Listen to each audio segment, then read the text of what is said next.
All right. Y'all see what time it is. I got a Next jersey on, not for the reason you think. Not for the reason you think. I got a Next jersey on today.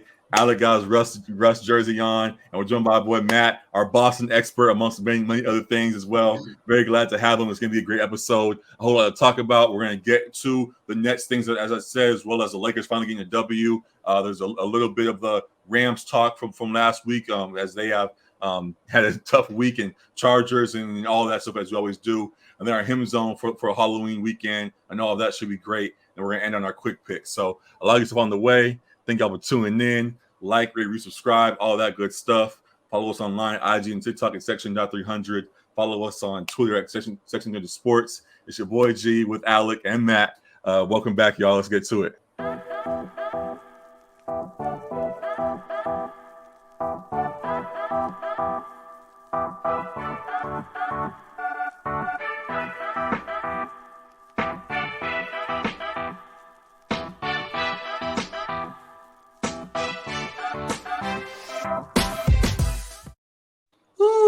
These boys are stressful. These boys are stressful to watch. My God. So, as I said, thank you guys for tuning back in. We're back for another great episode. A whole lot to talk about. We're still figuring out how to separate the NBA stuff, but for now, we'll have quick conversations at the beginning of our episodes each week, just to breeze through some of the hot topics going on in the league. And most notably right now is all the stuff going on with the Nets, as I got the jersey on. And as I say, it's not for the reason you think. Just a quick thing I wanted to say. With you got a D-Lo jersey too? It is a D-Lo jersey. And again, that also adds to the reason that I'm about to say. Okay. I wore this today because of something I saw on ESPN. JJ Redick, amongst others, made a great point about the Nets in that while we do at least somewhat, at least basketball-wise on the court, like the game of Kyrie and KD still, and support them in some ways and all of that, and they are very entertaining to watch.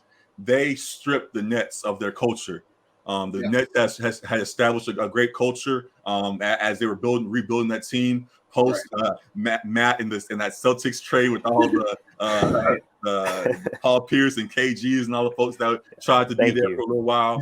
Finally get their picks back and start to build things up, and had Spencer Dinwiddie and had D'Lo and others that were on Jared Dudley. Come on now, Jared Dudley. Yes, I'll give him, and that's I'll give him his credit. Had many good guys on that squad. That were a very fun team to watch. Had a great moment in the playoffs versus the Sixers, ironically. Things were looking up for the Nets. Excuse me.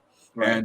And they had that great momentum, and it seemed like they were going to continue on that trajectory, building up. And then Kyrie and KD joined, and it seemed like it was only going to get even better from there. We saw the infamous clip before they got there of all the guys on the sideline dancing and Atkinson them and all that kind of stuff. It was a great place to be, and we saw why they were attracted to that team.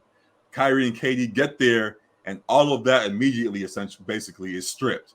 They lose all the fun of the team is gone. They're not dancing around as it once seemed, and instead of it being that fun team with the great culture that was once established, and as they were building a new thing there in Brooklyn, now it was just Kyrie and KD running the show. And it's turned into a mess in the last year and a half. They were a foot away, a toe away 2 years ago, wherever that was in play versus Giannis.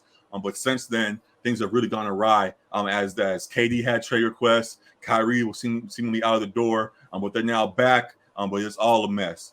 Steve Nash, most notably, was just fired a couple of days ago. Ime Udoka, by the time y'all see this, probably is going to be the new head coach, and it just seems to be just a whole mess there. I just want to start with that main point about Kyrie and KD and how they kind of really shifted the culture that was being established there in Brooklyn. So wanted to say that first and not going on with them. What do y'all think about what's going on with both those guys out there in Brooklyn? Matt, you want to take it? Yeah, not well. It's not going well right now. I think everything you were saying just about the culture is definitely important, G. And I think the timing of everything has something to do with it. I think when the wheels really fell off was the COVID season. And it's his own fault, but Kyrie couldn't play for most of that season. And that's probably what contributed to James Harden asking out. So, I think that self-inflicted, but still, impacts things. Yeah. A quick interesting point. Something else that they mentioned on ESPN, to your point about when the the beginning of the end happened. Even before the COVID season, they point to the beginning of the end as when they fired Kenny Atkinson. Kenny Atkinson appeared to be a very good coach that would have had them in great position. He was part of what reestablishing that culture there in Brooklyn. And when Kyrie, I keep on joining their name, when Kyrie and KD got there, and were like, we don't want to play for him, who was a great coach. And now they end up with Steve Nash, who they didn't fully advocate for, but he was the guy that ended up in the seat, opposed to Kenny, who was there prior. When that shift happened, that more so marked the beginning of the end before they even really took the court there. What do y'all say about that? I mean, the more you keep talking, the more in my head I'm like, LeBron might have ruined the league with his player empowerment. Yeah, that's where you went. It sounds like KD tried to use the LeBron blueprint and like didn't have the team building skills that LeBron has, even though those have been faulty in recent years. But we'll get to it. LeBron has gone to situations and basically called out like what he wanted as far as playmakers on the team and shooters around him, and made coaching decisions, essentially like getting coaches out of there and getting his guy in there. KD and Kyrie, it seems like, wanted to do that without the championship pedigree. They each have at least one ring. I don't really count KD's rings like that. He went to a system, but Kyrie earned his. So you could say he has some championship pedigree. But that was alongside LeBron too. So I give more the credit to LeBron there. Yeah. As you're talking, Alec, I think like it's definitely in my head when G asked the question, right? Like my thought was this is player empowerment gone awry, basically, like the worst version of it. Yeah. And as you're talking, I hear you because like GM LeBron is not good. I mean, just look at the Lakers roster right now. Like the Cavs roster at the end of his tenure, second tenure there. But like I think it also speaks to like just comparing the two situations. I think it speaks to at least like the stability that LeBron can bring because like while his teams, you know, he wins and then the roster kind of falls apart as he tinkers with it. Like, at least it didn't go this left. Like, I mean, at least in his younger years, he brought kind of like at least second round floor of the playoffs. With him. Now he's like 37 and it's not quite the same. But I mean, I think it's like a stable locker room presence is like the comparison, right? Because like, you know, I was just talking about how, you know, the timing of everything with Kyrie's personal choices and all that, not getting the vaccine, like that had an impact to sort of the wheels coming off.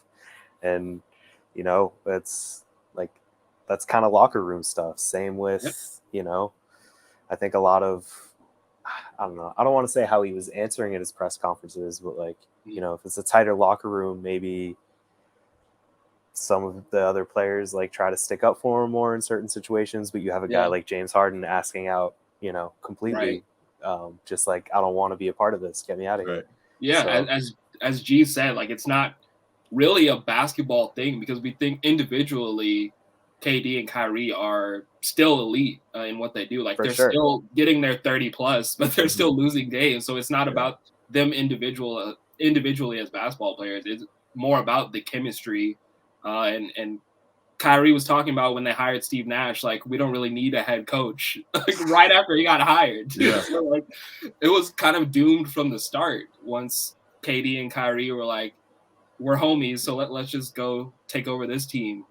And let's jump to where we are now. So as you point out, they need a coach, and that tension brewed really that whole tenure of Steve Nash to the ultimate I guess demise that's firing as we saw a couple of days ago. Rumors are, and as I said, most of it appears Ime Udoka is going to be the guy to fill in. He was already there in the past as assistant coach. Now he's coming back. And while just on that note, it seems great. They're all there on the other side or on the headline before that is that it's not just a simple transaction because he has issues himself as he was in Boston with all that was just going on there. Matt, you kind of, you're the Celtic fans, you know a little bit more than us. How you feel about Ime being even allowed to join the Nets right now? I mean, as kind of the Ime situation has always been, I feel like you want to wait for like facts to come out as things go on because I mean, as it stands now, like we still don't know a whole lot about what Ime did. Like it's kind of pure speculation. Yeah.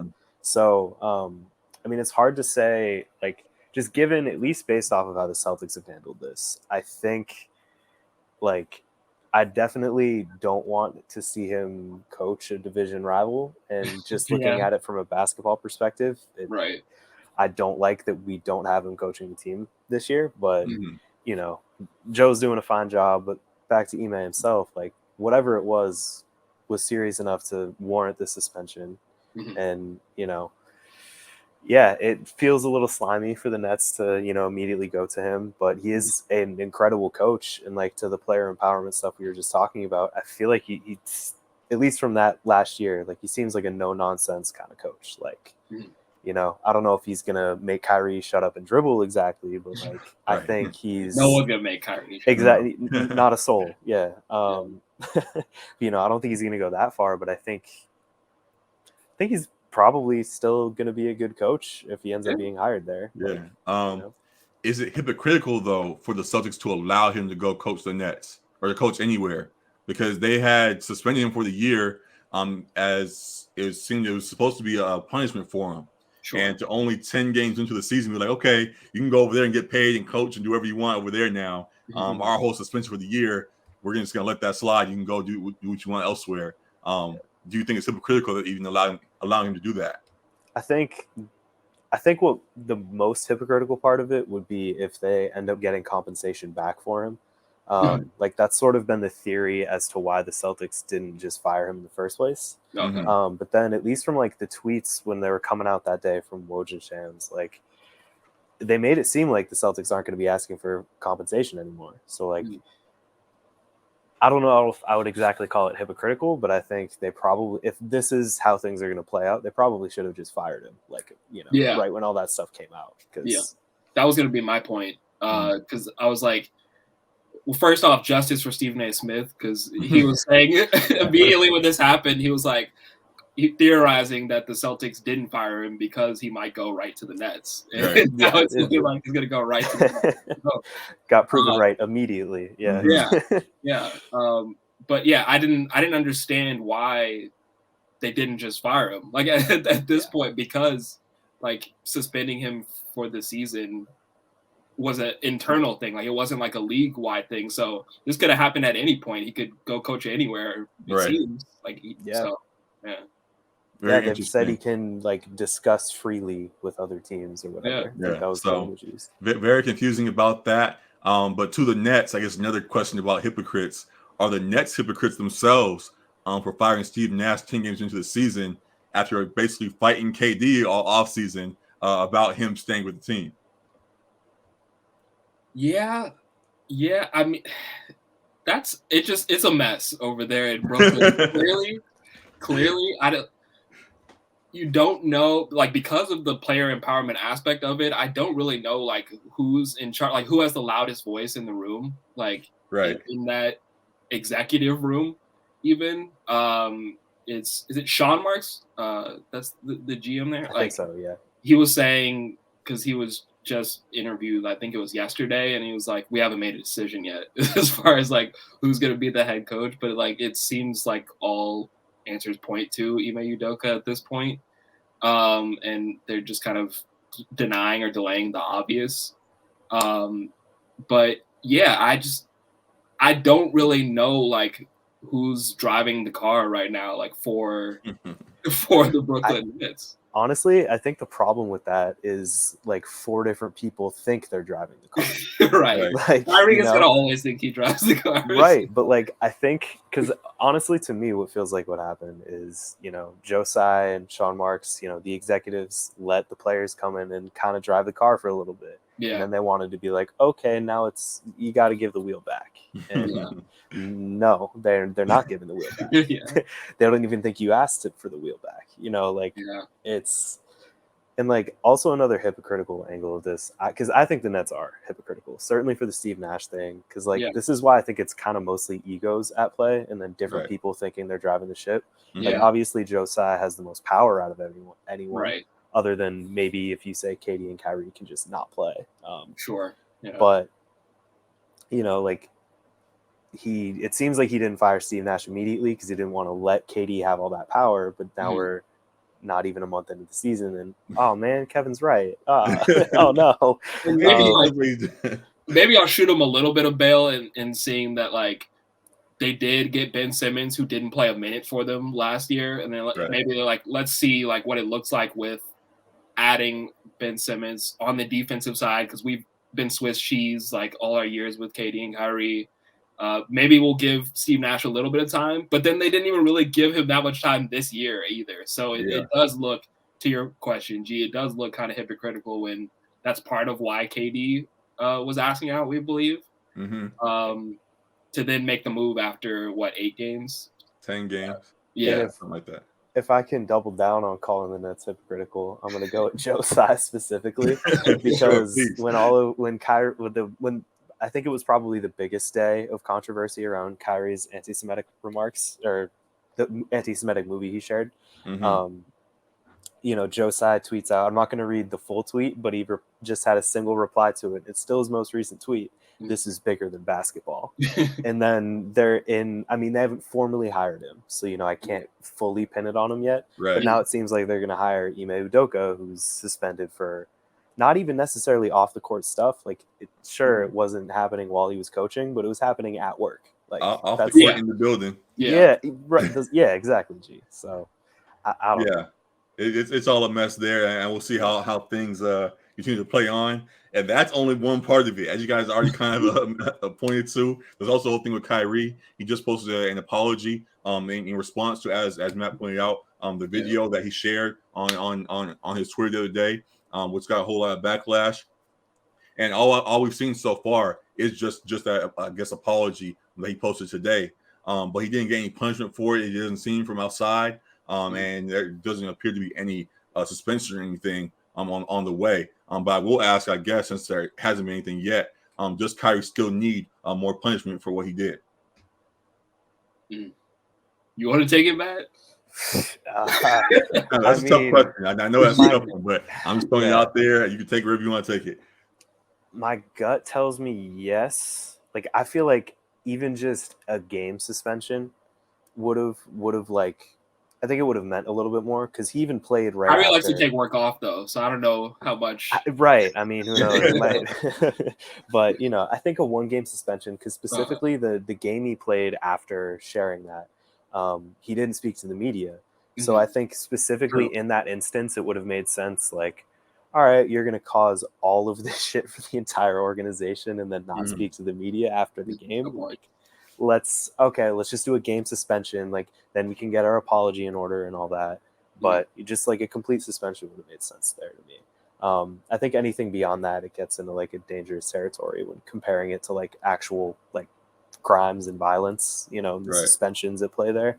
Because, you think about the fact that he's had no discipline so far. I think when you compare it to, I mean, it's, hard to compare these things, but like, remember Anthony Edwards was suspended for, or not suspended, fined for some stuff on social media. Player and I think what I remember from that is like he was fined like $40,000 or something, and I think that was like the maximum that the NBA can suspend someone.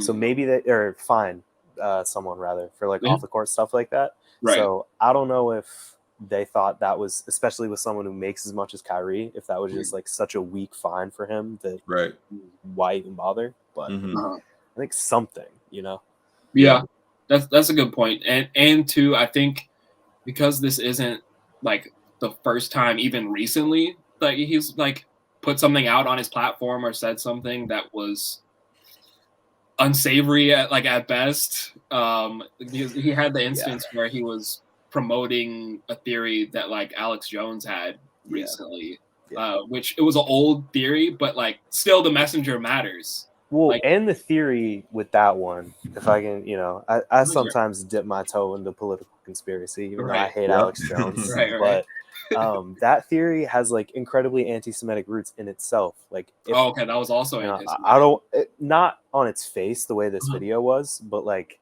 basically the slippery slope of conspiracy. Like when you start at it, I think it was basically talking about like how secret societies run the world, kind of like Illuminati, Alex Jones loves that. Like deep state-esque, like that kind of feel.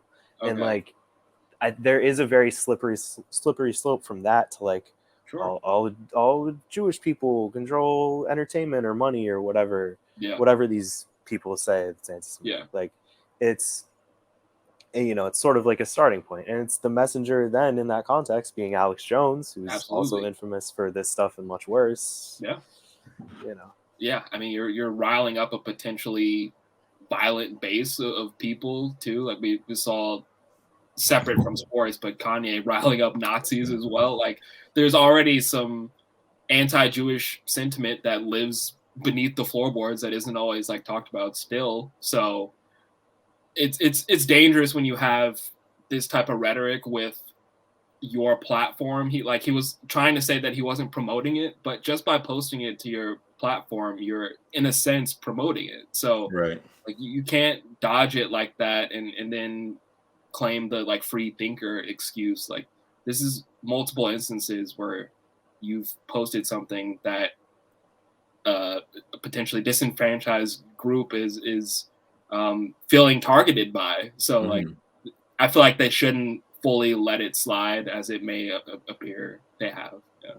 So definitely more of an apology should be given from him, and we'll see what more they're going to make him do. So definitely interesting things all around with all the Nets, just storylines on storylines, plenty of stuff they we talked about. But we'll leave it at that for right now as we get on to other things. Also, to continue on, I guess with another team full of storylines, the Lakers, as Alec has his jersey on right now. Plenty of things to talk about with them. They finally got their first win the other day. Definitely salute to them for that. Alec, how you feeling finally getting a W, getting one in the win column?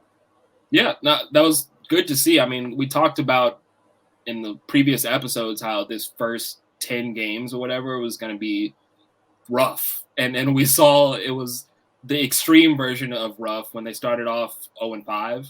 Right. But it was good for sure to get into the win column. I've seen good habits, at least defensively, from this team to be at least a little bit optimistic about them being able to put some wins together down the road. It was just the shooting was so glaringly bad to start. And I feel like that will get closer to the mean. Like it won't be 25% for the rest of the year, but they do. I still feel like they need more shooting depth, and there's only a couple ways to get there. So I'm interested to see where they go moving forward, because Russ kind of being in that 6-man role, getting more of the playmaking opportunities like that I've been asking for. Seems like it has been more of a formula for success. So I'm interested to see whether they decide to play it out with Russ or whether they prioritize more shooting depth. Well, real quick before Matt jumps in, I just like that there was a quote after they won versus the Nuggets, just how Darvin was just Coach Ham. That's how I keep calling him that. Coach Ham was either way. Coach Ham was just very supportive of Russ and happy to have him on the team. Again, just having a guy that fully supports him, I think just that goes a long way. And if that's going to be something that holds him here, then I'm interested to see how they adjust and find other ways to improve this team. Because as you said, the issues are very glaring for them. The defense does look pretty good, but if you can't score to match it, that defense will hold up for so long. So we'll see what other solutions they find to fix this roster. But I don't expect any win streak to come after that one game. But I'm glad to see that things are at least trending somewhat in a positive direction, and that Russ is not being criticized beyond end for at least one night. So we'll see how things go on beyond there. I guess I'll ask one more question with them. Sure. I guess kind of in that same lane, and Alec, you kind of already answered it, and Matt, you can add your opinion in. If Russ is staying, what is the new solution to making the Lakers a playoff team? I mean, my first thought from everything you were saying is I wish we could call Andy Reid Coach Ham. That feels like it fits so much better. But we can just swap names on them. But yeah, I think Certainly, I think what would help the Lakers be a playoff team is more shooting. I mean, it feels like it's the glaring issue. I'm not reinventing the wheel here. But, other than that, I mean, yeah, Alec, I guess I'll let you answer the question because I was going in a different direction. Okay, sure, yeah. I think to what you and I have talked about, G, as far as like the staggering of LeBron and Russ, and me more so saying like more playmaking opportunities for Russ. Right. I think that unlocks Russ, like when you allow him to be more of the creator. And like we've seen more of that in the last 2 games. The one they lost against Minnesota was close and he played really well and got guys involved and looked like guys were having fun out there, like for once as well too. And then especially in the game they won against the Nuggets, like everybody it seemed like the chemistry was a lot better on that night. And we even had AD talking about Russ sacrificing to the utmost degree in taking that bench role. And LeBron, I feel like he needs to sacrifice a little bit in coming off the ball a bit because we've seen Russ be his best when he is playmaking and not off in the corner in the dunker spot or screening. So more of that. I think taking less threes, to be honest, like obviously you're going to need to take the wide open ones when they're there. Like you want to keep the defense honest, like you want to have the spacing. But I think prioritizing getting to the rim a lot more is instead of just jacking up threes because they're there. Like obviously if you're not making them at a high clip, they're going to give them to you more. So instead of taking 40 threes, maybe you're taking 25. But as long as like they're not going to have the elite shooting, I don't think you can keep jacking them up and making only 25% of them. Like it's not a winning strategy. Right. And I think Darvin Ham's going to have to continue to keep getting creative with how he finds ways for this offense to score if they're not going to make a move for more shooters. Yeah. Got it. So yeah, we definitely shall see how that goes. Just thinking out loud, this came to mind just randomly. But Houston, when they had Harden for a while, as D'Antoni was implementing his offense there, they almost frowned on guys for taking the mid-range jump shot. I remember when Carmelo first got there, I think he pulled it early on when he first got there. He shot one mid-range shot and turned to the sideline like, "Hey, my bad, I didn't mean to shoot that. Like, don't bench me, please." Apologizing for mid-range. Yeah, for shooting the mid-range shot. And in that same kind of way, because LeBron and AD and Russ all seem to be better from the mid-range type thing. Honestly, we should kind of have this the flip of how that Rockets team did, and that just let the guys play their game. I know the NBA is a 3-and-D type game now. Yeah. All these guys all have to be around the perimeter and all that kind of stuff. But if shooting 30 3-pointers a game isn't getting us any points, shoot the shot that you're going to make and just take those points and figure it out from there. So I'd love to see them more in the mid-range. I saw there was one highlight everybody talks about with Russ in the middle, crossing over Jamal Murray, I think, into the lane. If we can get more guys, spaces like that, I would love to see that and hope that they can continue to find that type of spacing. And then we can get a shooter out there. If Matt Ryan has to sit in the corner all day long to get us a 3-point when we need it, then great. I still feel like, but as long as I wouldn't continue to force it up at times as it seems it does, as we do. I still feel like as long as Matt Ryan has to get like competitive minutes, this team is going nowhere. Exactly. So, hey, man. That also goes to the change in the play style. So he's a decent 3-point shooter for sure. Like, he's probably the best like pure 3-point shooter on the team. But if he has to get, you didn't want to listen when I said that. I was saying that in the group chats earlier. That's also not saying much. So yes, you're right, but where is it going to get us? It's not getting us anywhere. So whatever. But yeah, definitely interesting to see what's going to go on with the Lakers and the Nets and all those stuff we're following as the season goes on. So only in the NBA, we've gone on far too long with that. We'll not go on to the thing everybody's here for now. All the stuff going on in the NFL, plenty of good stuff going on there as well. I'm starting off with our LA squads. The Rams got smacked by them Niners yet again. Eight losses in a row. Definitely yet another tough one. It stung the most just because the guy that we tried to trade for McCaffrey went off on us, having 3 touchdowns, 1 rushing, 1 passing, 1 receiving. He was doing everything on us, and we had no answer. So definitely what was a tough loss. Again, as we now see the result for the Niners, do you still think that we shouldn't have gone harder for McCaffrey? Alec, and then Matt, you jumping on that as well? Yeah, I don't think. I mean, McCaffrey is a generational type talent at the running back position with all he can do, and we'll talk about him more in the him zone. But I don't think with this offensive line currently that McCaffrey would be able to thrive the way he is in San Francisco. Like you couldn't like handpick a better spot really for him to be, especially with Shanahan and how that offense runs with running backs. Like they always make it work with guys that are much lesser players than Christian McCaffrey, and then you get one of the best running backs in football. Like it's kind of a seamless fit for him and for them. So I don't think he'd be able to have that type of success with this current structure of the Rams. Like I think it would be similar to what it was like in Carolina for him.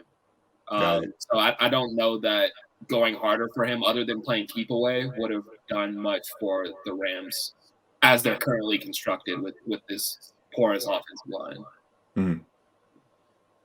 Man, any thoughts on the Rams right now? I mean, it's not looking great again for them. I mean, I think there's definitely time to bounce back. And as the defending champs, like they have a lot of talent. You know, like the offensive line's worse, the defense looks a bit worse. I haven't watched a ton of Rams though. Got it. But yeah, I mean, I know the offensive line's a problem. I mean, if they would have got McCaffrey, I don't know if he does what he did in San Francisco like week 1, but it still would have helped them tremendously. Yeah. I'll move on with this then. We didn't get McCaffrey, and then after that, we didn't make any other major moves at the deadline. A lot of other teams made trades that we'll get to later on in some sorts as we go on. But the Rams didn't make a big push. Last year, we saw that they went and got Von Miller at the deadline, and we've seen teams go and make pushes that got them over the edge, over the hump with their deadline moves. With them not making a major deadline move, is that them accepting the failure of the season, I guess we'll call it?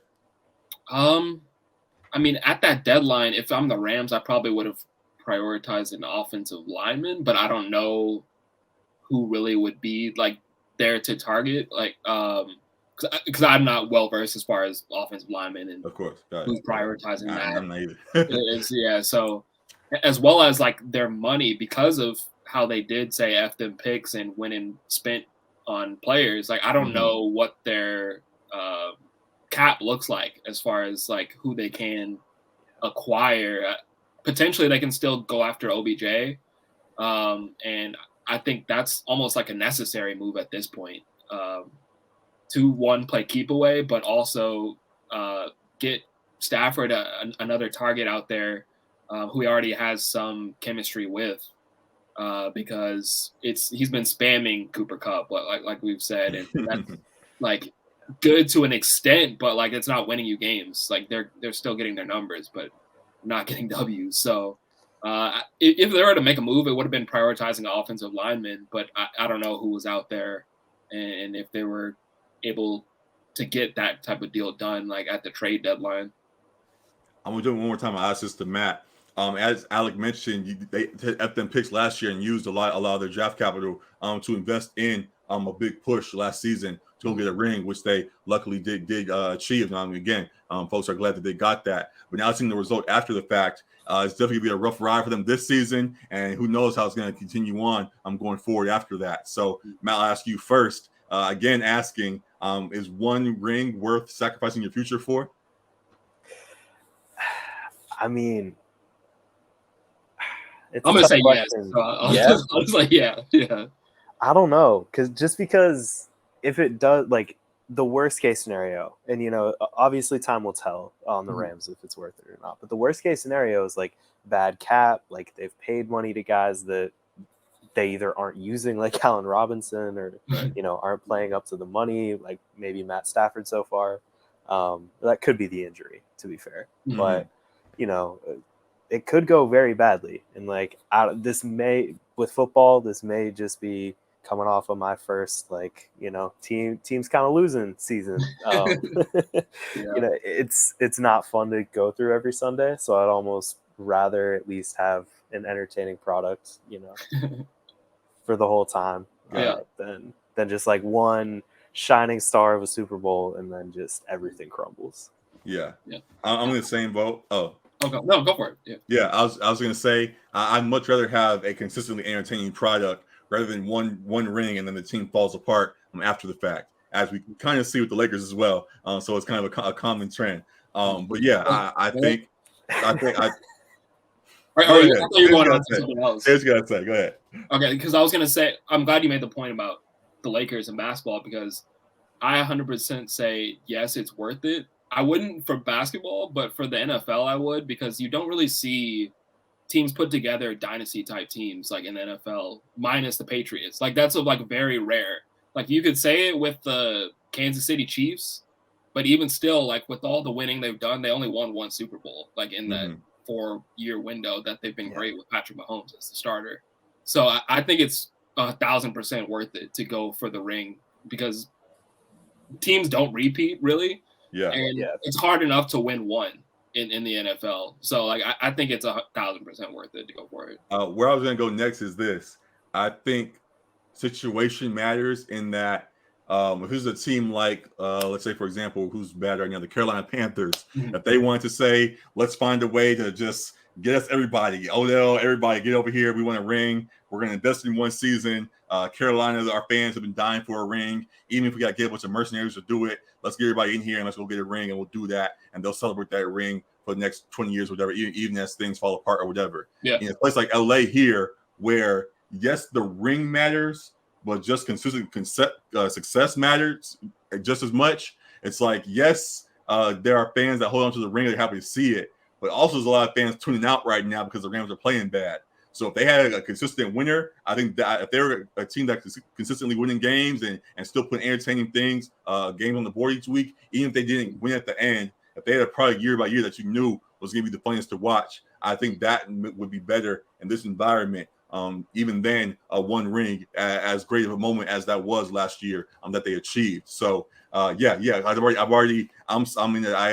kind of talked about a while ago, I'm in places where a job that I'm around folks that talk about sports all the time, and I got customers that come in and have a little quick word about what's going on with their teams. And I ask people that were clear Rams fans last year, like, hey, we think of the team this year, and they're like, oh, I stopped watching them after week 3. There's other stuff I could watch, so I don't really care for it. So having a consistent winner, I think, is more important than having just the investing in one ring, as we saw the Rams do last year. So as we also know, just a quick note, we know what all has transpired with that, as you guys have been pointing out, with the line and all the other stuff. So that surely has played its part. And we believe that this team would be a little bit more entertaining. But seeing that it's not, I think they gotta figure that out sooner than later, because they could lose all those fans they gained after that one ring very quickly. Well, the disconnect here is, because I don't really disagree with anything you said, but you're talking from the fan perspective. I'm talking from the organization perspective. 1,000% worth it. Like, even if they're bad this year, to win, to the organization perspective, like we talked about with Jason Jones a while ago, right before the Super Bowl, why they thought that ring was important was because it would establish them in LA. You want to be established in LA. They're newly here still and trying to get integrated, new stadium, all that stuff. They're competing with the Chargers who are now in the building as well. They're trying to really implement themselves in the community and all of that. I want to show the city that they're a winner, beyond just another presence that's going to be in LA amongst everything else going on. So yes, and they did that. And while they did that, at the same time though, they're losing a lot of those fans they gained in that Super Bowl by having the bad product that they're having on the field right now. So I guess that's the slight. I think LA's tricky because LA is kind of fickle. Like, we have like 8 major teams, so like it's kind of gonna be like that with them being a transplant team and just there being a lot of other attention, and not only the 8 professional teams, but also the college teams too. Right. Like, there's always going to be a ton of attention, like, spread out.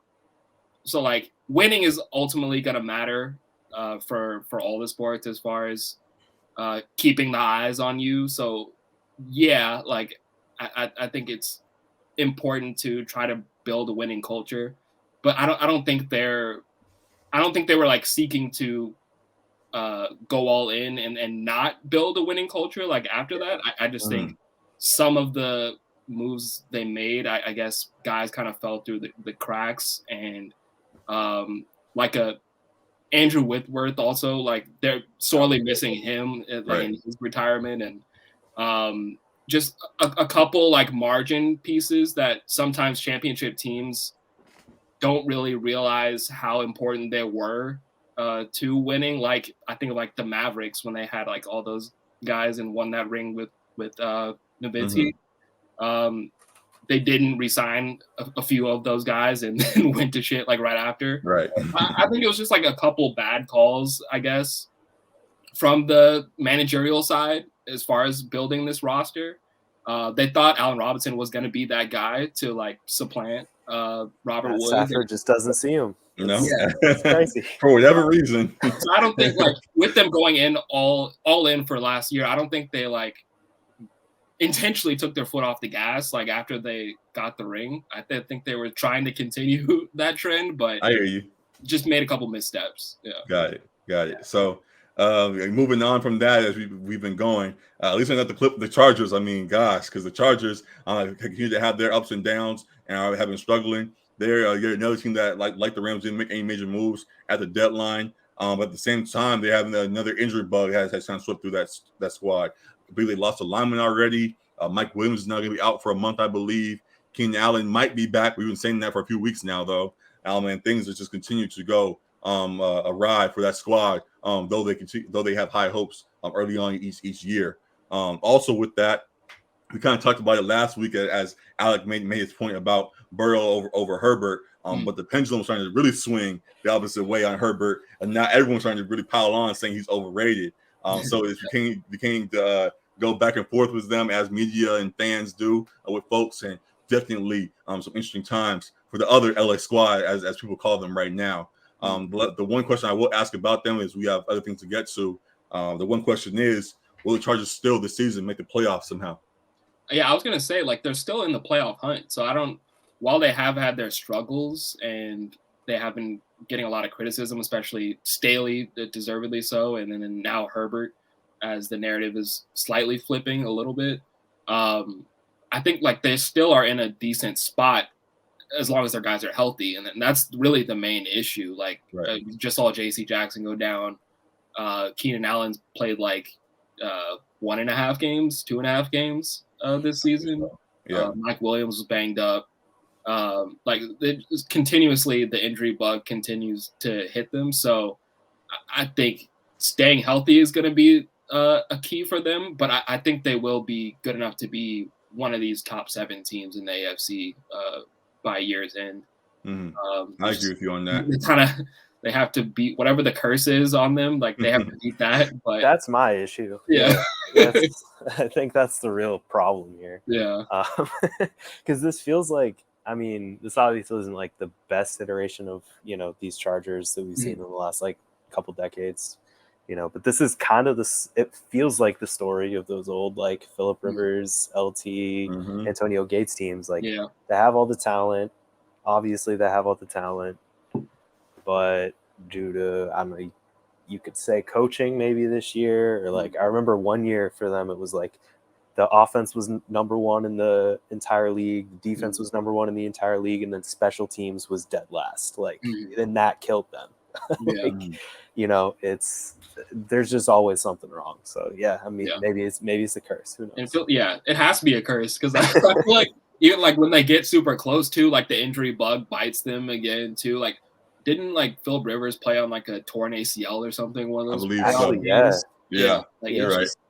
It's it's always a mess over there. We'll see how they adjust the second half of the season. They'll be excited for that. And the last squad, my Ravens, that we talked about at times, they did make a trade of opposite of the other two LA teams we talked about. When you add Roquan Smith from the Bears, definitely was a great addition. We needed somebody else in the middle to go along with Patrick Queen. Patrick Queen has been solid. We definitely could use another guy there to really hold down the middle and really solidify that run defense amongst other things as we try to go on this season. We're going to get a great test this week already against the Saints. We'll talk about that later on. But yeah, definitely some things to look forward to with the Ravens. Bateman's hurt yet again. Andrews is hobbled right now. We'll see if he plays, but Isaiah likely still looks like a very promising tight end there that we just drafted. So that will be helpful to see him have a prominent role for the next week or two.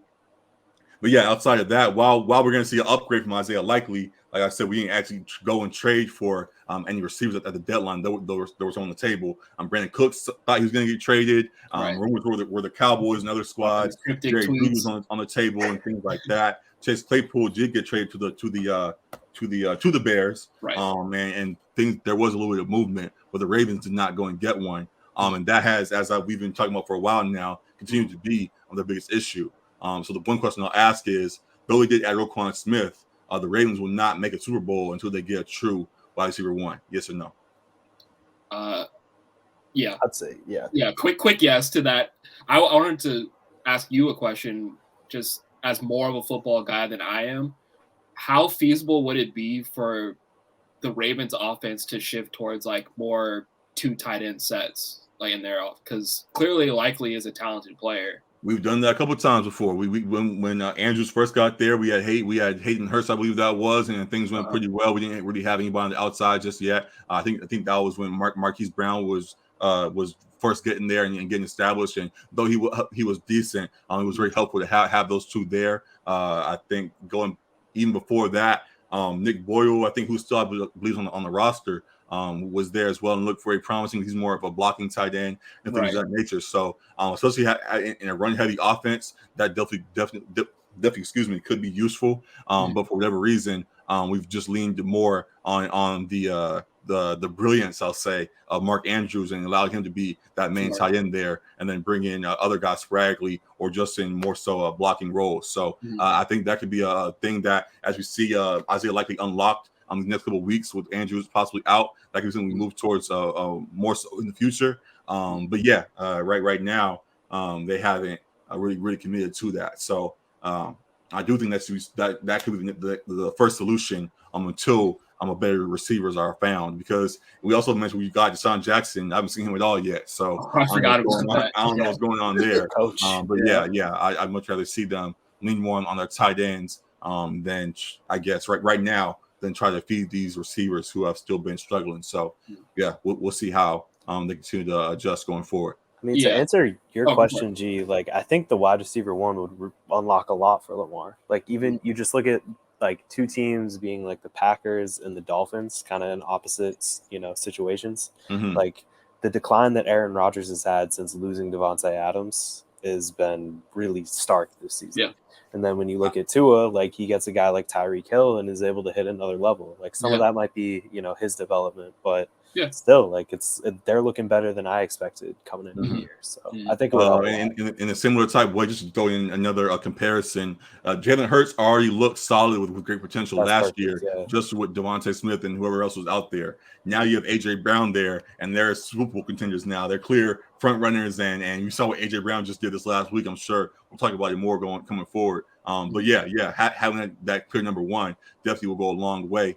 And I hope that the Ravens see that and we'll commit to getting Lamar that so we can really get this thing rolling, because I want to believe that we can get it done this year, but it's looking shaky so far. We gotta be honest here. So we'll see how things play out the second half of the season.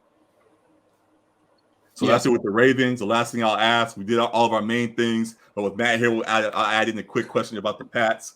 There has been an interesting QB controversy going on with Mac Jones and Bailey Zappi there. Do you still believe in Mac Jones as you go on with this season, or are you done with him as many fans appear to be? I need one thing to be clear. Mac Jones and Bailey Zappi are absolutely having a mid-off. Let's not put one of them too high over the other. We hate those mid-offs on this podcast. Like, I'm not confident in either of them long-term, but I do not believe in Mac Jones. I believe a tiny bit in Bailey Zappi, and that's more just because he came in with lower expectations. I'm just like, oh, cool. He's got a fun name. Let's throw him out there. Yeah, I mean, I don't think either of them are long-term solutions unless they get probably better receivers, as we're talking about for Lamar. That's true. The receiving core is not great. I mean, it's a lot of decent pieces, but I don't even know if I would call one of them a wide receiver 2. Like, it's just a bunch of solid wide receiver 3s. So, you know, I like Devontae Parker, but, again, I think Kendrick Bourne should probably play more, but still not really moving the needle. So yeah, similar spot as the Ravens as far as the receiving core. Yeah, pretty much. I'd love to have Rashad Bateman though. That's it with the individual team stuff. We're gonna jump into the him zone in a second. But the last thing I want to ask Matt just about a football question. Me and Alec have been joking for a couple of weeks now. What was your logic in trading me Etienne for Pitt? I mean, I still don't. I was just kind of like, I don't know. I didn't love my tight end position, and this is when Jeff Wilson was still eating. So I was like, I feel good about my running backs now. And I was like, maybe I'll trade for Kyle Pitts. Went horribly. Yeah. He had a couple games. He had a touchdown last week, so he's good. But at the same time, you have 3 good tight ends now, which is why I was confused too. Firemuth, whatever his name is. You have Evan Ingram, and you have Pitts now. So it's like, I don't know what the thought was, but I was like, accept before he changes his mind. You better flip Pitts again while you can. I was sick. I remember when I proposed that trade, I remember just being absolutely sick of, do I play Travis Etienne? Like every week I would do that. And then I said no. So I was like, all right, let me flip him for someone I might actually play one day. And then, of course, I mean, I understand the thinking at the time. It's just bad timing. Really horrible timing. The worst timing possible. Yeah. Well, I appreciate that. I'm jumping up the leaderboard now. Yeah, and now I've given you Stephon Diggs and Travis Etienne. You're welcome. You basically saved G's team because it was going to be rough for him too. I'm just happy I'm not looking like I'll be in last place. Hey, I was scared about that. Should be dancing this year. That's all I care about. No dancing from us. So excited to see how the rest of our fantasy season goes. We'll continue sharing our fantasy matchups throughout as season goes on. And excited to see how things play out. Now, as we are here, wrapping up week 8 of the him zone, we got to jump into that. And instead of usually we start with the MVP, I want to save that for last actually, and use that as the format going forward. So actually on the flip side, we'll do not MVP first. Who was the not MVP for you, Alec, of Halloween weekend, week 8? Yeah, I mean, not MVP has basically turned into like the quarterback hating segment for pretty me. Much. Like, I'm fine with it though. Which quarterbacks have been the most trash this week is essentially what not MVP is. But okay, so first off was Derek Carr, who is your QB1 for your fantasy team. Yep. He had 100 yards and a pick. We've seen better days from Derek Carr, but he might have some of the Matthew Stafford, like, has he tricked y'all kind of a bit? Because like absolutely a lot of people believe he's a better quarterback than maybe he is. And part of that was, I think he had one season where he was in like the MVP discussion early on. He got hurt, I think, that same year. Yeah, and it kind of derailed that. And then since then, he's been like mid to slightly above average. But this year he's been very mid. And this was another example of that. So he's on here. In the year where he's supposed to have a loaded squad with Renfro and all these other and Adams, of course, and all these other guys. Right. Jacobs has stepped up, as we pointed out. Yep. But even with that being the case, that he has not fully utilized what was around him. And definitely has been mid so far. So it's been surprising. I think we thought that offense was going to kind of explode. I know Waller dealt with injury a lot, but super team allegations yet again that have fallen short as we saw. And definitely he deserves to be on here for that and for almost blowing my fantasy team and my lead up there. So definitely got to point that out. There's too many cameramen in Vegas. Devontae's not comfortable. Oh man, cameras everywhere. He's traumatized. He gets startled easily. Flashbacks every game. Who else is on there, Alex? Number 2 on here, I got Trevor Lawrence. He had 133 yards and a touchdown and 2 picks and lost to that sorry Denver Broncos team. I think ever since we put them like top 6 in our rankings, they've lost like every single game since. Yeah, week 3 they fooled everybody after the first 3 weeks. MVP votes, top 5. Jaguars or Chiefs. We had a debate. They lost 4 straight since then. Yeah, something like that. So we had Jaguars Chiefs on the board and had to pause for a second. Yeah, we had to think about it. Ever since then, it's been completely opposite. What a time that was. It's been rough for Trevor. I still think he has the potential to reach that expectation that he had as the number 1 pick, but it's been rough for the Jaguars team all around. I guess other than Travis Etienne, he's been good. But here's a quick question: Trevor Lawrence or Justin Fields? Who would you rather have as your quarterback? Trevor Lawrence.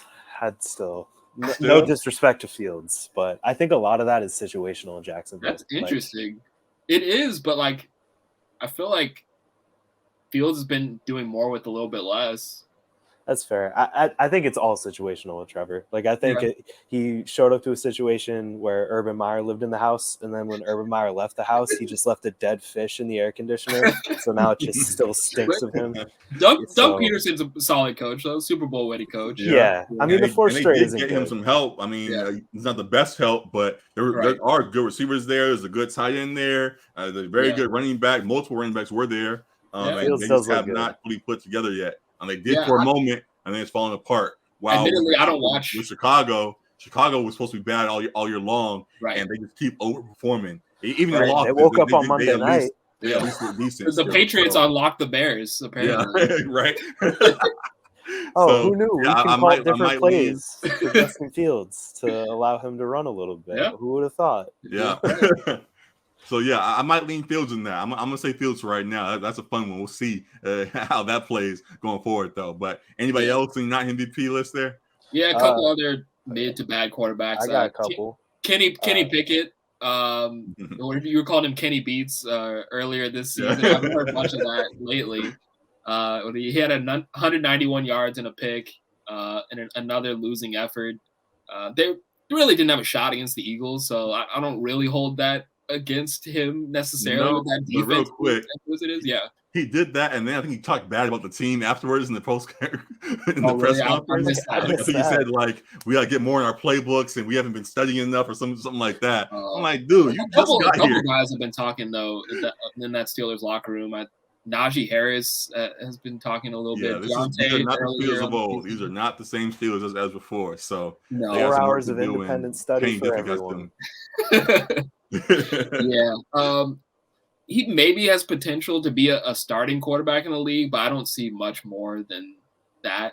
Like much more than a top 20 guy in the league. Like he hasn't really showed me much more. So ironically, he's kind of a Trubisky clone, another first round pick that might not actually be as hyped up as people thought he was going to be. Possible. So I think they kind of reached on a quarterback because they knew that Big Ben was out the door. So that's interesting. Real quick with that.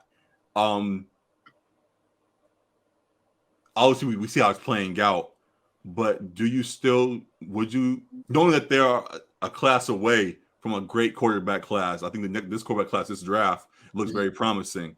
Knowing that it might be another year between the good quarterback that's on the way, would you still have drafted Pickett, or would you have gone somewhere else to support? Because they already had signed Trubisky before the draft, I believe. So you already had a quarterback that could have been a filler for the year. Would you still have drafted Pickett?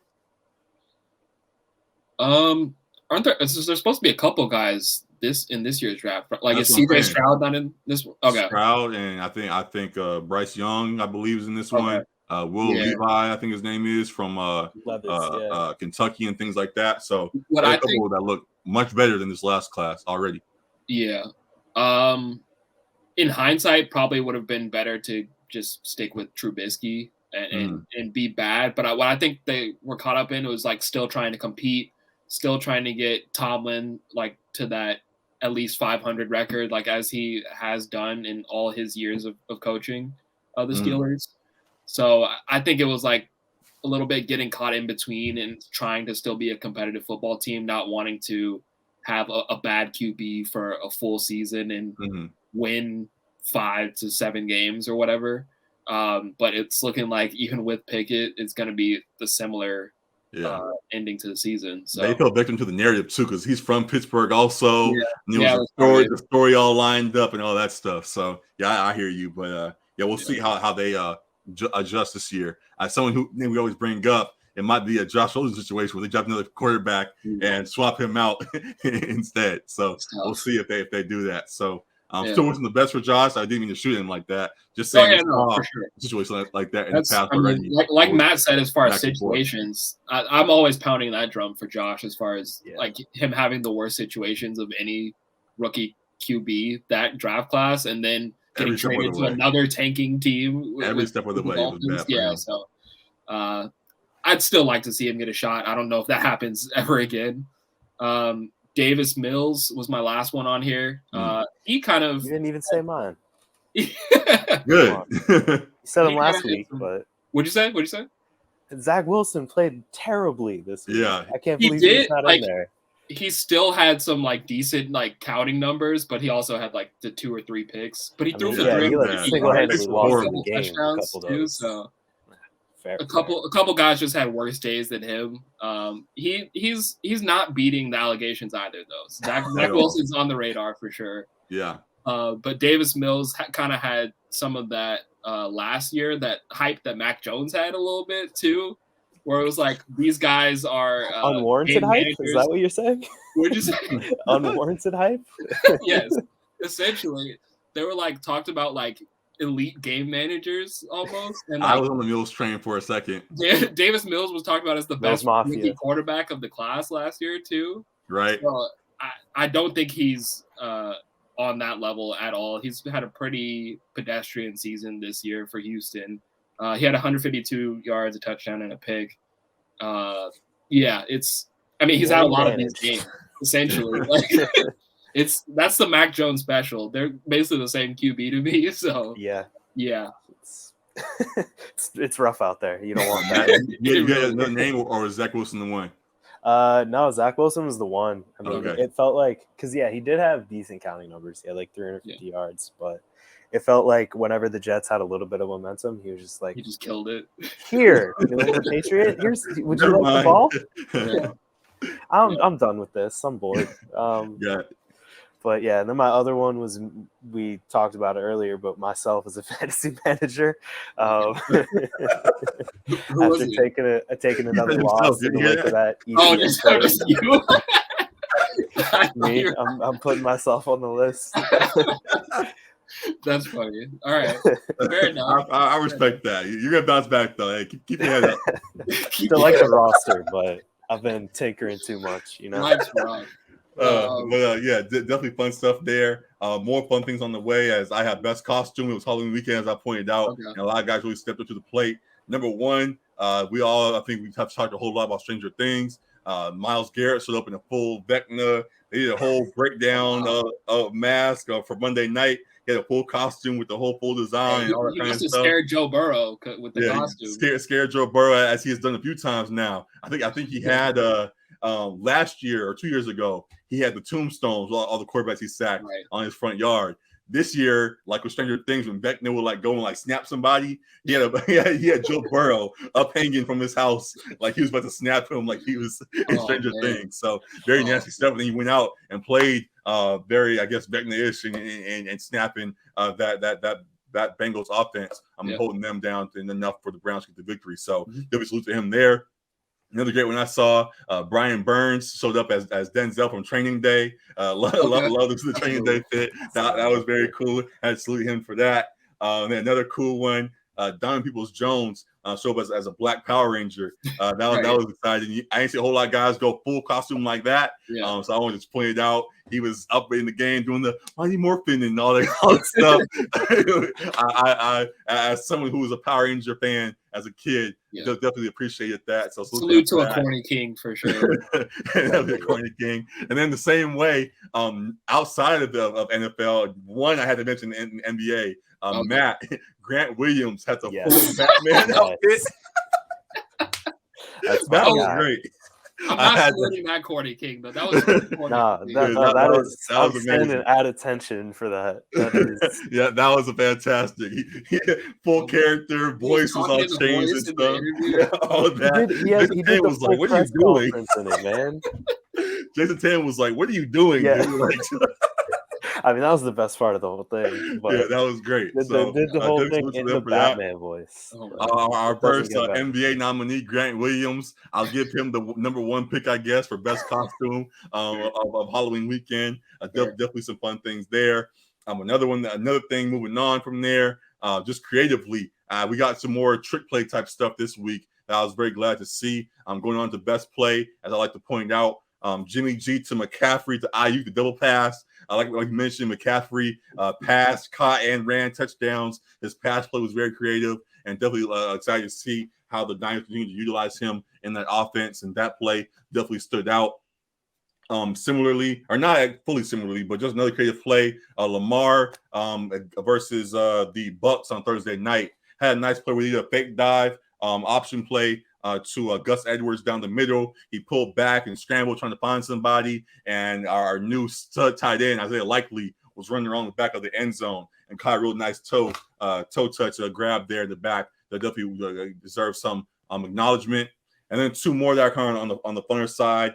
Micah Parsons had a scoop and score. Justin Fields, who we were just praising, threw a pass to Khalil Herbert. Herbert tried to scramble around and find his way through the defense, got the ball poked out, and Micah Parsons grabbed the ball. Justin Fields actually thought he was down. Yeah, he jumped over Micah Parsons. Micah was like, thanks, fam. Took off back down the field and scored a touchdown off of that. I like pointing out when defenses score, so I want to salute him for that. And the last one, Alec will love this one. DJ Moore's Hail Mary versus the Falcons. Though they lost that game somehow, still because of his reaction. Take off your helmet, King. DJ Moore has proved Alec right in his patience, and he's finally getting the ball a whole lot more. Had a great play at the end of regulation to tie the game up versus the Falcons. It was like a 60-yard bomb. He caught beating two defenders for the Falcons. He got a little too happy and celebrated and took off his helmet, which was already in the ball game, moved back, and he had to kick, and the kicker missed that. No fun league for a reason. And then in overtime, he missed a kick again. So it all kind of fell apart. But DJ Moore in that play that he made to even get them into those situations definitely deserved acknowledgement. So best plays there. Anything you guys have to say about best play? Anything stood out to y'all?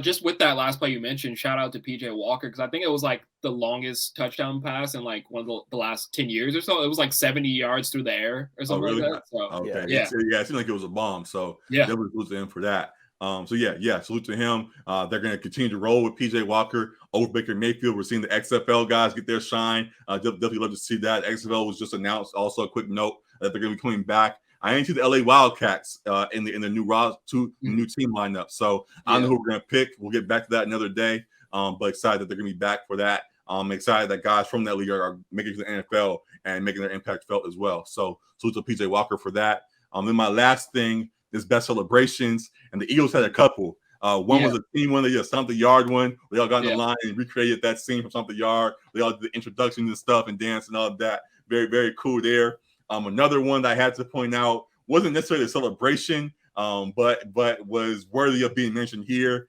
One of A.J. Brown's 3 touchdowns was a moss over 2 guys. When he caught it afterwards, he caught it. I was like, "You bum ass!" It's Moscow.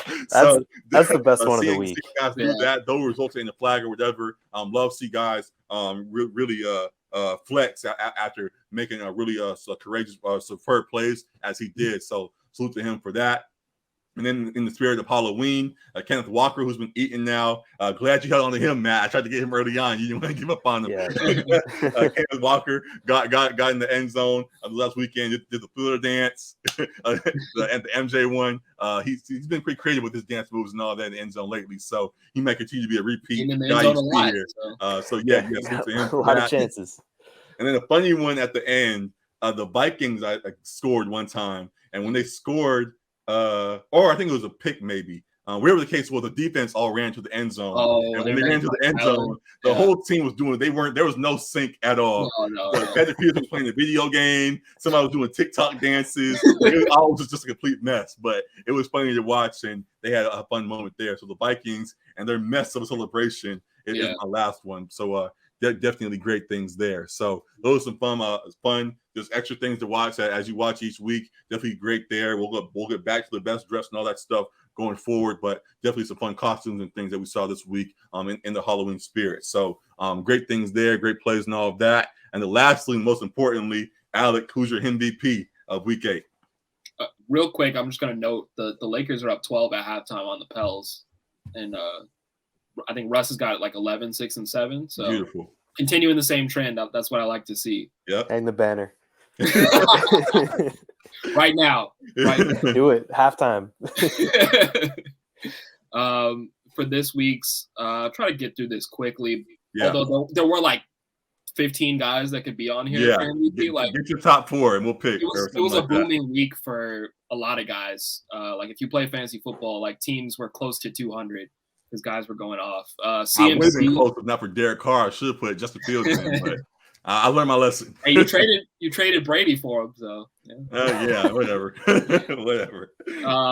CMC first on here. He's the first player with a passing, rushing, and receiving touchdown since LaDainian Tomlinson in 2005. Crazy. So he had to be on here. He had an exceptional day, running all over the Rams. I Tua. thought Odell did that before, or maybe not.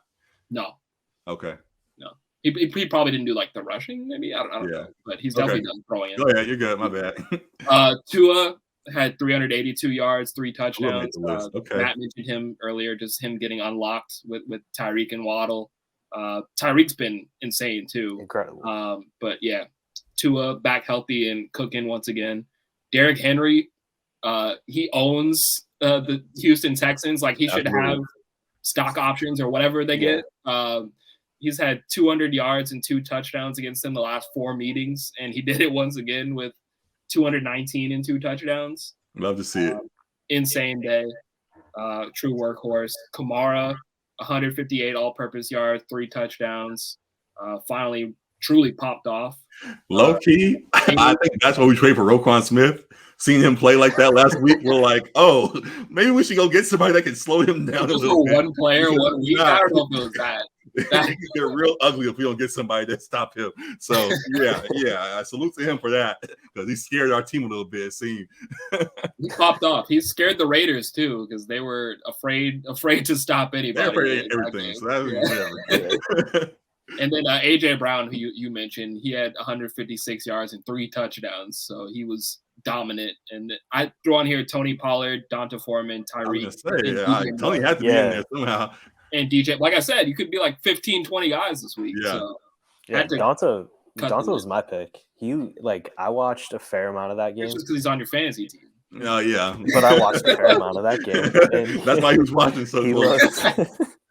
But he looked incredible in that game. He did. And then I wanted to, I said Donta Foreman / PJ Walker because, obviously he had the Hail Mary dime. But, I think a lot of it with PJ and, why I wanted to point him out was, I think 2 weeks ago, their entire game plan around PJ Walker was, don't throw beyond the line of scrimmage. Everything was screen passes. I think everything was at or behind the line except for one pass, which went 1 yard. Right.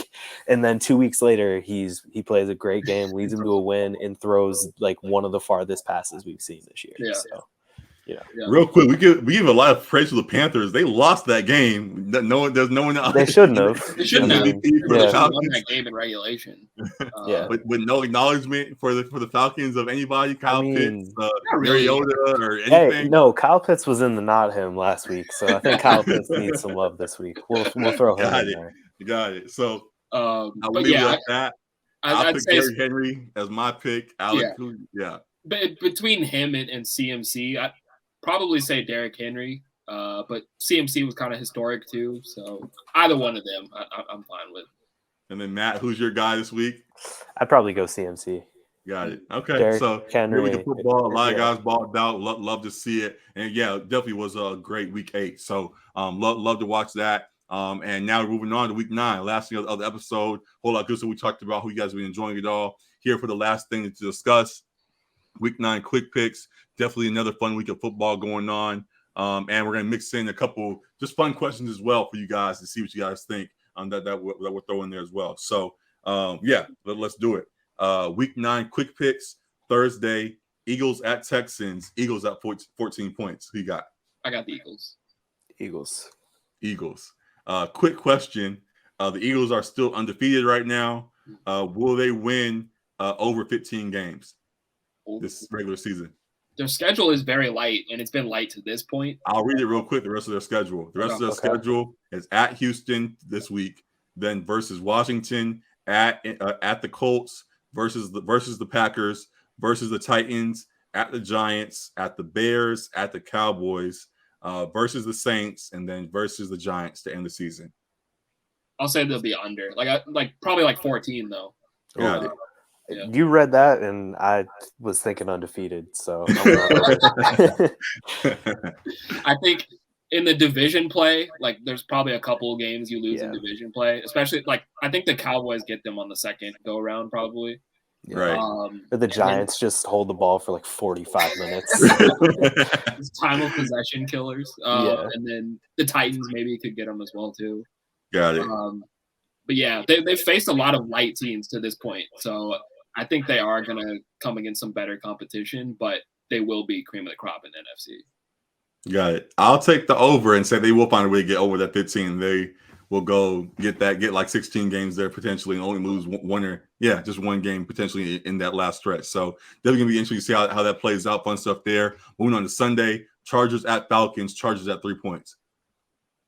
This is like the teams Falcons. That blow leads bowl. I'm going Falcons.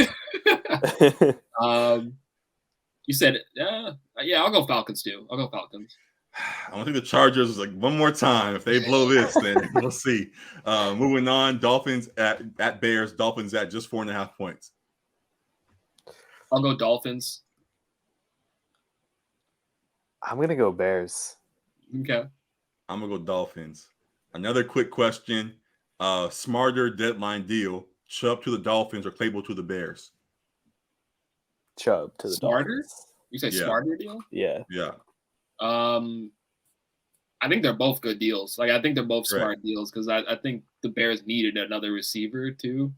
The Miami deal is like a win now, like truly all in win now type thing. So probably more plus to them, to the Miami side. I took the Bears deal because you want to get Justin Fields some help. He's been getting beat up a whole lot this season, and while he has looked good so far, being able to have a guy you can turn to at least a little bit and have and look up field to, I think will be very helpful now in the long run as well. So I think Chubb just adds more just icing on the cake for the Dolphins there, if anything. So we'll see how that plays out. Moving on, Panthers at Bengals. Bengals at 8 points. I'll go Bengals. They need to bounce back. Yep. Yeah, I'll go Bengals too. Packers at Lions. Packers at 3 points. Packers. Lions. I'm going Lions also. I'm going Lions also. They still have one win, right? I believe so. Somehow, only just one. I thought they had more, but yeah, they only won one so far. Hard Knocks had people thinking they were going to maybe make the playoffs. Right. Well, they would score like 45 points in a loss to start the season. So like, that's still exciting. Another quick question, which might be obvious, but the Packers should have traded for a receiver at the deadline. Yeah. Traded for? Yeah. Okay. I think they're one of the teams in the Odell Beckham sweepstakes too. So I'm sure if they're that bad, I don't know if he wants another ring. So I don't know if they're going to get him back in Green Bay. I mean, good point for sure. Yeah, we shall see. But they're one of the 4 teams that have been listed. Like them, the Bucks, the Rams, Bills, I think too. Okay. Another mid-off. Raiders at Jags. Raiders at 1 point. Give me the Jags because I don't want to pick the Raiders. So I refuse to. I'll go with the Raiders. I don't know. The Jags are. I mean, both. It's not even a mid-off. That's just a bad off. Yeah, I'll take the home team. I think the Jags in that. Colts at Pats. Pats at 6 points. Yeah, Pats at 6 points. Yeah, I'm surprised they get 6 points there. I'm gonna go Patriots though. I can't not. gotta be the homer. I'll go Patriots. Taylor might be out. You said Jonathan Taylor might be out? Yeah. Yeah, I'll go Pats. Ellinger didn't look too bad. I'll take another Deion Jackson masterclass. I'll go with the Colts there. Moving on, Bills at Jets. Bills at 13 points. Jesus Christ. Bills by 49. Here's a sad one. Over or under 2 picks for Zach Wilson? Over. I'll say exactly 2 picks. Yeah. I'll take the over as well. All right, moving on. Vikings at Commanders. Vikings at 3.5 points. Vikings, yeah. 2 questions one for each team. The Vikings went all in and got Hawkinson at the deadline. Right. Will that pay off and get them playoff wins this year? That doesn't really change much for me, to be honest. So they win playoff games this year? It's a fine move. Like they made it because Irv Smith is on the IR now. Correct. So it makes sense to replace him, and Hawkinson's probably 5 or 6 as far as top tight ends. Right. But but I don't think that's not really like a needle mover for me as far as the Vikings. I think the defense getting better would probably be ultimately what helps them the most. I guess it's another option for Kirk to go to and less eyes on Jefferson. But yeah, I don't think that really changes much for me as far as the Vikings. Do they win a playoff game? No, it's Kirk Cousins. You say, can they win a playoff game? Yeah, do they win a playoff game? They're trying to go all in, it seems. So are they going to win a playoff game? I think one. I think they can win a playoff game. Just one, though. Yeah. Got it. And then one more about the Commanders. The Snyder just announced they hired Bank of America to sell the Commanders, at least in some capacity. Yeah. Will the Commanders actually will Snyder actually sell the Commanders? I think he'll maybe be forced to eventually. So yeah. Yeah. Got it. Matt, what you think? I think he will. I think he's gonna try to hold on to any little thread of the team that he can, but he'll probably have to sell. Yeah. Got it. Moving on now, back to the picks. Seahawks at Cardinals. Cardinals at 2 points. Give me the Hawks. Give me Geno. Yeah. It might be a double XP weekend for Card. So I want Geno, but I need a good game from D-Hop. I'm going Cardinals. He'll still give you a good game and a loss. Just well, we'll see. Rams at Bucks. Bucks at 3 points. Interesting. That one's really struggling. I mean, both these teams would look a whole lot better in like 2017 if we can just roll that clock back. I'm gonna go Rams. I'm gonna just go Bucks because that offensive line for the Rams is tough. They both have been tough. I'm gonna go Rams though. Yeah, Aaron Donald. This might be Aaron Donald's last crack at Tom Brady. He might want to get a couple. Shall see. True. One more question with them. Better second half of the season, Rams or Bucks? I don't know what the schedules look like. I know preseason I only had the Rams at like 10-7 at best. But the Bucks have really been struggling. I'm going to say Rams. Just maybe Kyron Williams really helps them. That's the saving grace, Kyron Williams. I don't think anyone's coming in for the Bucks. So. Right. Yeah, they have no more enforcements on the way, so I think it's the same thing. Gronk's not walking through that door. Yeah, not this time. He's in Arizona chilling. Sure he's out in Arizona. I'm sure he's banging his line right now. I'm gonna say Bucks. I think they just have a couple more weapons than the Rams do. But, got it. Yeah. All right, moving on. Titans at Chiefs Sunday night. Chiefs at 11 points. I'm gonna go Chiefs. I think it was a good game though. Yeah. Chiefs though. Chiefs. And then Monday night, Ravens at Saints. Ravens at 3 points.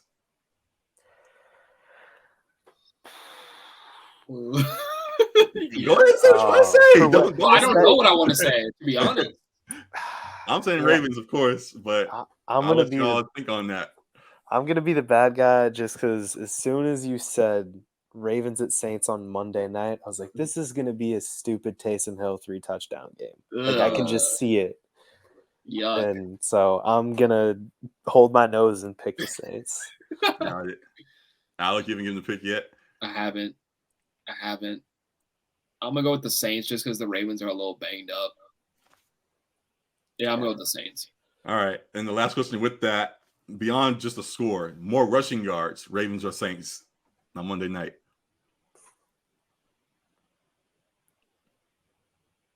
Saints. Yeah. Because Taysom Hill's going to, break off the 80-yarder. Yeah, but Lamar and I know. I think Gus is out, so we'll see. Edwards and Drake, whatever. I'd say that would be a good prop, a good pick 'em. I'm gonna go with the Saints though, with Kamara and Taysom, I guess. I'll say that with Bateman out, that they lean even more into the running game, and even with Duvernay, they swing him and do running plays as they did before. Also, so I think the Ravens will find a way to get more rushing yards. But that's a good prop, as you said. It's gonna be fun to see how that plays out either way. We have definitely fun stuff there. Competitive slate of games, I guess. Yeah. But yeah, that's it. That's it for the episode today. A whole lot of good stuff. Good stuff to look forward to. Good and bad, I guess. We talked about the start with the NBA things with the Nets and how that's going to unfold, and the Lakers as they got their things going on, and they're having a good game right now, as Alec, I believe, has just said. So, yeah, looking forward to how things play out with the NBA, and excited to see how things play out for the rest of the season in the NFL. Trade deadline just passed, so teams are locking in. Some teams are committed to really making a push. Some teams are going to start falling apart. We'll see how it goes, but excited for it all. I'm excited for the holiday season that's on. Continue to be on the way here. Thanksgiving and all that's on the way as well. So surely we'll have some stuff set up for that. And yeah, just another episode.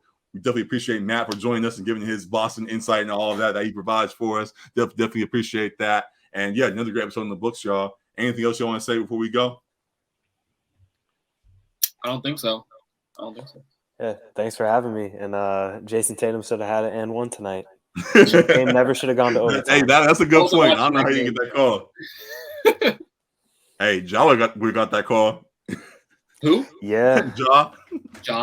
Because that contact would have sent him flying through the air. Oh well, but yeah, definitely excited for all that's on the way. Again, appreciate all the love. Like, rate, review, subscribe, all of that for us on the pod, for us on our podcast streaming services, and here on YouTube. We appreciate all the love. Follow us online, IG and TikTok. We're flooding TikTok these days with a lot of good stuff. Follow us there at section.300. Follow us on Twitter at Section Sports. A lot of good stuff there as well. And again, appreciate all the love here. It's your boy G with Alec and Matt. Another great episode in the books. Appreciate y'all, man. We out of here. Peace. Deuces. Let Russ cook.